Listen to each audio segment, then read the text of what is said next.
இது வந்து பார்த்திங்கன்னா ஒரு பாசி வளர்ப்புக்காக பயன்படுத்துகிறது. இதில் வந்து இப்போ நான் என்ன சொல்லுவாங்கன்னு சொன்னால், கூரல் மீனுன்னு சொல்லி குஞ்சு மீனை கொண்டு வந்து வச்சு வளர்ப்பாங்களாம். இது எப்படி சொன்னீங்கன்னா, இதை கொண்டு கடலில் போட்டுருவாங்க. கடலில் போட்டோன்னா அதை வந்து சுத்தவரை மடி கட்டுவான்னு நினைக்கிறேன்.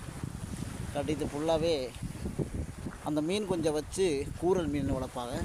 ஆனால் அந்த கூரல் மீன்ன்றது அரிதானது, ரொம்ப விலை உயர்ந்த மீன், கிடைக்காது.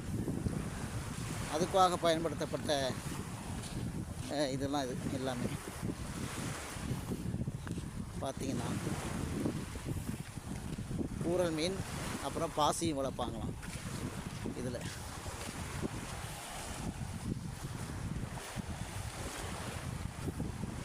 இப்போ வந்து இதில் வந்து பாசி வளர்க்குறதுக்காக இப்போ இந்த மாதிரி தட்டியை பயன்படுத்துகிறாங்க, மூங்கு தட்டியை.